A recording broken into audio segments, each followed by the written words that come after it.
জনিয়া public school স্থানান্তৰিত ঠাই চালেকুৰাত গৃহ নিৰ্মাণৰ শুভাৰম্ভ। বৰপেটা জিলাৰ জনিয়াত উন্নত মানদণ্ড তথা সম উপযোগী হোৱাকৈ 2021 চনৰ 23 জানুৱাৰীত জনিয়া পাব্লিক স্কুল নামেৰে এখন ব্যক্তিগত খণ্ডৰ শিক্ষানুষ্ঠান গঢ় লৈ উঠে। উক্ত শিক্ষানুষ্ঠানখন আজি পূৰ্বৰ ঠাইৰ পৰা বৰপেটা জনিয়া ৰাজ্যিক ঘাইপথৰ তেল ডিপুৰ ওচৰত অৰ্থাৎ চালেকুৰালৈ স্থানান্তৰিত কৰাৰ উদ্দেশ্যে বিদ্যালয়ৰ গৃহ নিৰ্মাণৰ শুভাৰম্ভ কৰা হয়। গৃহ নিৰ্মাণ কামৰ উদ্বোধন কৰে বৰপেটা জিলা পৰিষদৰ প্ৰাক্তন সভাপতি মজিবৰ ৰহমান খানে। জনিয়া পাব্লিক স্কুল পৰিচালনা কমিটিৰ সভাপতি আলতাফ হুছেইনে আঁত ধৰাৰ সভাত জনিয়া জামে মছজিদৰ ইমাম মুফতি আইনুল হকে দুৱা প্ৰাৰ্থনা কৰে। উক্ত শিক্ষানুষ্ঠানলৈ সৰ্বত্ৰ প্ৰকাৰৰ দিহা পৰামৰ্শ কামনা কৰিছে জনিয়া পাব্লিক স্কুল পৰিচালনা কমিটিৰ সম্পাদক মিনহাজ আলিমুল্লাহ আৰু কোঅৰ্ডিনেটৰ মুছলেম উদ্দিন আহমেদে। আমি 2021 চনত জনিয়া পাব্লিক স্কুল নামৰ এখন ইংৰাজী মিডিয়ামৰ স্কুল স্থাপন কৰিছোঁ। উক্ত স্কুলখন জনিয়া ষ্টেট ডিছপেঞ্চাৰীৰ ওচৰত চলি আছে। বৃহত্তৰ অঞ্চলৰ স্বাৰ্থত ৰাইজৰ তাগিদাত উক্ত স্কুলখন আমি জনিয়া পেট্ৰল পাম্পৰ ওচৰত স্থাপন কৰিবলৈ লৈছোঁ আৰু সেই উদ্দেশ্যেই আজি আমি স্কুলৰ গাই খুঁটাডাল স্থাপন কৰিলোঁ। আমাৰ স্কুলখন এতিয়া নাৰ্চাৰীৰ পৰা 4ৰ্থ শ্ৰেণীলৈ চলি আছে। আমি ভৱিষ্যতে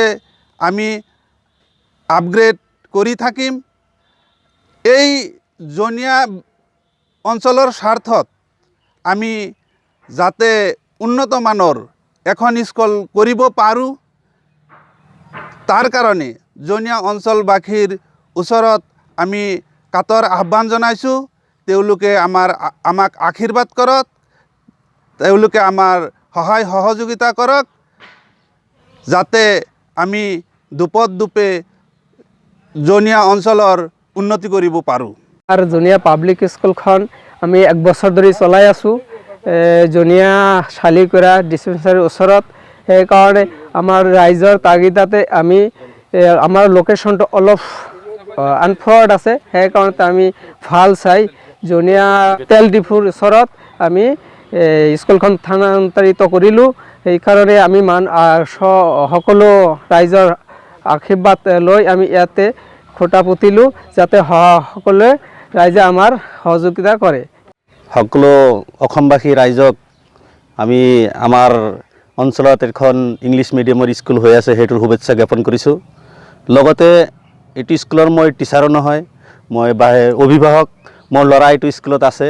মই আশা কৰোঁ স্কুলৰ যিবিলাক ষ্টাফ যিবিলাক আছে আমাৰ অঞ্চলৰ ৰাইজৰ সহায় সহযোগিতা লৈ ষ্টাফ তেওঁলোকে যাতে ভাল শিক্ষক ষ্টাফ আনি যাতে স্কুলটো বহুত উন্নত মানৰ কৰিব পাৰে, তাৰ কাৰণে আমি সকলোৱে অভিভাৱক ছাইডৰ পৰা চেষ্টা চলাই থাকিম। শিক্ষকসকলেও যাতে সেইটো গুৰুত্ব দিয়ে, অঞ্চলৰ আমাৰ যাতে ভাল এটা স্কুল আমাৰ অঞ্চলত যাতে প্ৰতিষ্ঠা হয়, এইটোৰ কাৰণে আমি আশা কৰিছোঁ। জনিয়াৰ পৰা আবু তালেব আহমেদৰ ৰিপৰ্ট, এনিটাইম 24।